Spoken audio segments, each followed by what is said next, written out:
بسم الله الرحمن الرحيم. تبارك الذي بيده الملك وهو على كل شيء قدير، الذي خلق الموت والحياة ليبلوكم أيكم أحسن عملا، وهو العزيز الغفور، الذي خلق 7 سماوات طباقا، ما ترى في خلق الرحمن من تفاوت، فارجع البصر هل ترى من فطور، ثم ارجع البصر كرتين ينقلب إليك البصر خاسئا وهو حصير، ولقد زينا السماء الدنيا بمصابيح وجعلناها رجوما للشياطين وأعتدنا لهم عذاب السعير، وللذين كفروا بربهم عذاب جهنم وبئس المصير.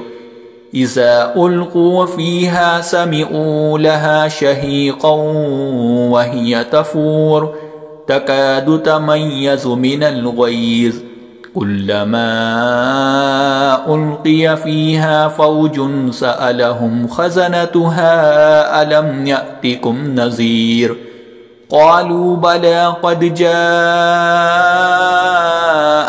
نذير، فكذبنا وقلنا ما نزل الله من شيء إن أنتم إلا في ضلال كبير. وقالوا لو كنا نسمع أو نعقل ما كنا في أصحاب السعير، فاعترفوا بذنبهم فسحقا لأصحاب السعير. إن الذين يخشون ربهم بالغيب لهم مغفرة وأجر كبير، وأسروا قولكم أو اجهروا به إنه عليم بذات الصدور. ألا يعلم من خلق وهو اللطيف الخبير. هو الذي جعل لكم الأرض ذلولا فامشوا في مناكبها وكلوا من رزقه وإليه النشور. أأمنتم من في السماء أن يخسف بكم الأرض فإذا هي تمور، أم أمنتم من في السماء أن يرسل عليكم حاسبا، فستعلمون كيف نذير. ولقد كذب الذين من قبلهم فكيف كان نكير.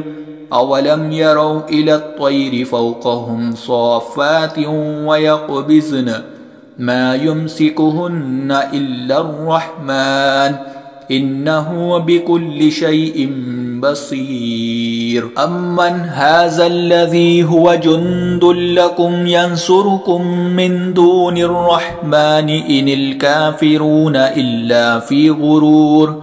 أمن هذا الذي يرزقكم إن أمسك رزقه بل لجوا في عتب ونفور.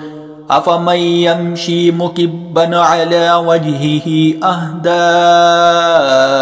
أمن يمشي سويا على صراط مستقيم. قل هو الذي أنشأكم وجعل لكم السمع والأبصار والأفئدة قليلا ما تشكرون. قل هو الذي ذرأكم في الأرض وإليه تحشرون. ويقولون متى هذا الوعد إن كنتم صادقين. قل إنما العلم عند الله وإنما أنا نذير مبين. فلما رأوه زلفة سيئت وجوه الذين كفروا وقيل هذا الذي كنتم به تدعون. قل أرأيتم إن أهلكني الله ومن معي أو رحمنا فمن يجير الكافرين من عذاب أليم قل هو الرحمن آمنا به وعليه توكلنا فستعلمون من هو في ضلال مبين قل أرأيتم إن أصبح ماؤكم غورا فمن يأتيكم بماء معين